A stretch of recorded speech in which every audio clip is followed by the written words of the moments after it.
Chapter 1, Part 2.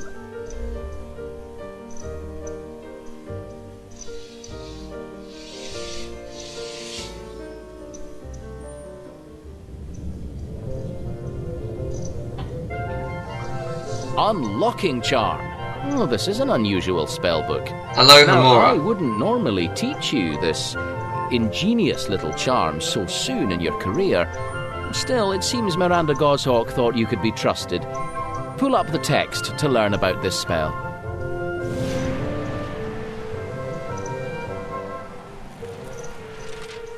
There are many ways to pass through locked doors in the magical world. See the fire-making spell, the gouging spell, and the reductor curse. Where you wish to enter or depart discreetly, however, the unlocking charm is your best friend.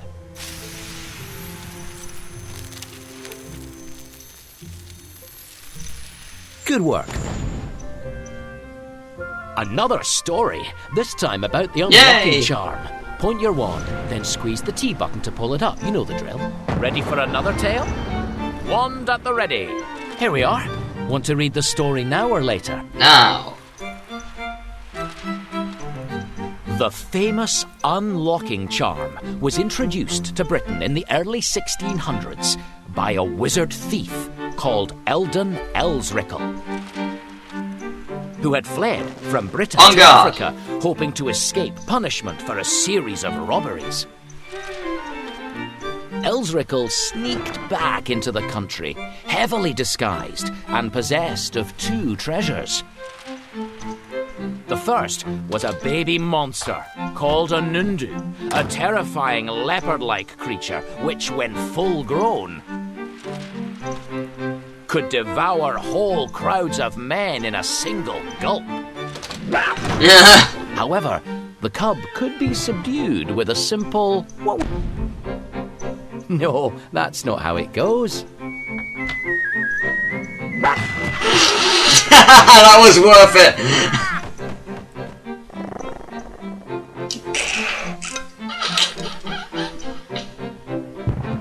That was so worth it.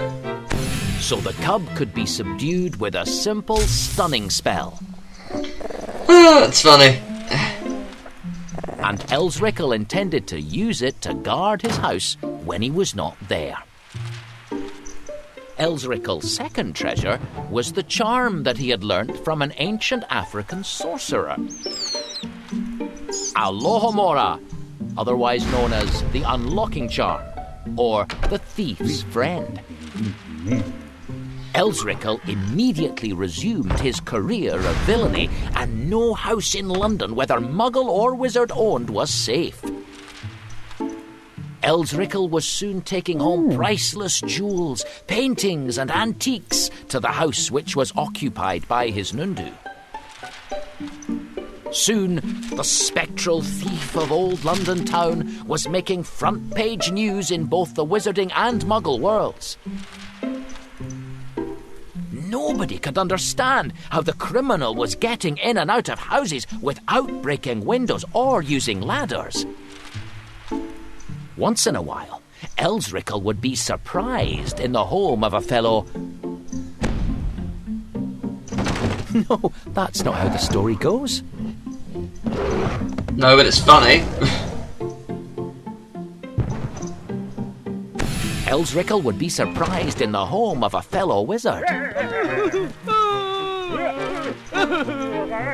Whenever this happened, the cunning fellow offered to trade his fabulous new charm for his freedom. His deal was accepted so many times that soon there were a great number of so-called spectral thieves operating in the capital.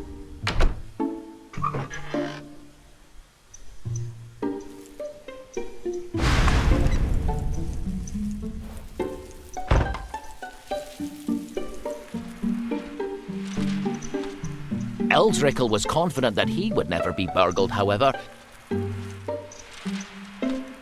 because he made sure that everyone knew he owned an ever-growing... What? Baby! No! Oh, no, that's not the right word. Is it not? It's not baby. Everyone knew he owned an ever-growing... Oh, Jesus Christ! He Does put it it kill to him? sleep each morning through the keyhole of his door before entering the house.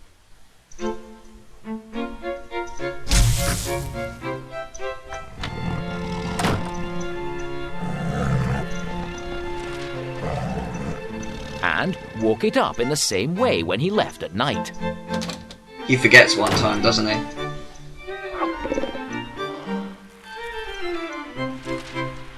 Couldn't it be very easy for someone to burger him when rob from him when he's asleep? Burgled 19 times in 2 weeks, succeeded in inventing an anti-Alohomora charm. In a single night, the wizarding doors of London were sealed shut, and task forces were dispatched to protect Muggle houses too. On the last day of his life, Elsrickle returned home after being unable to commit a single burglary all night. Tired, frustrated and angry, he completely forgot about putting his Nundu to sleep through the keyhole before he entered the house.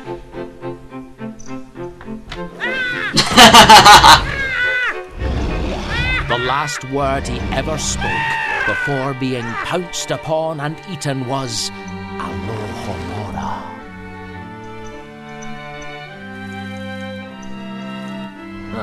Eldon came to a... I think his last words were actually... I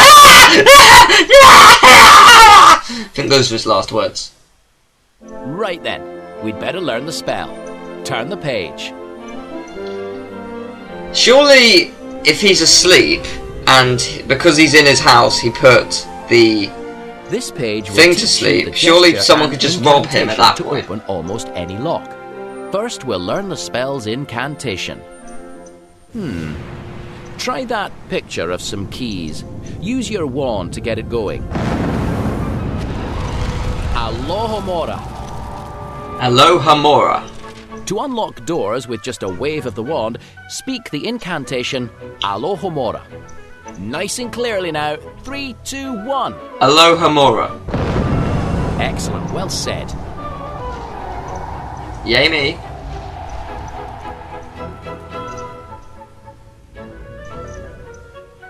Excellent. Now let's learn the gesture. Pull the diagram up from the page.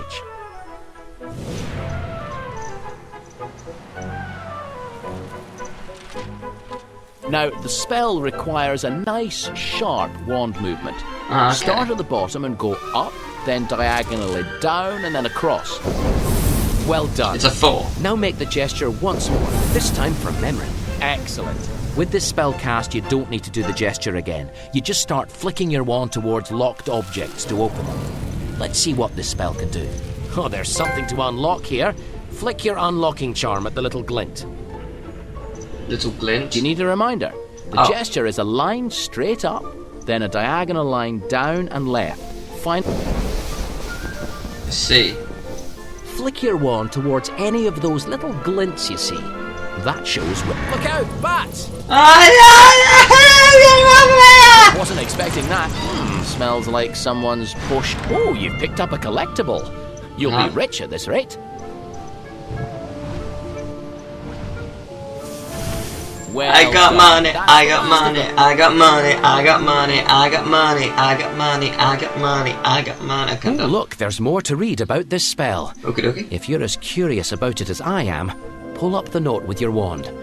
Or you can just turn the page. Yeah, I can pull up the note. Prior to the discovery of the unlocking charm, the most popular charm for the purpose was Portaberto, which usually splintered the lock from the door, I'm creepy. and occasionally left a smoking hole where the key should have been. Even this was a substantial improvement over Open Sesame, the previous most popular spell, which saw doors wrenched from their hinges and torn into firewood. You've mastered the unlocking charm. Try not to get into too much trouble with it. Turn the page when you're ready to move on.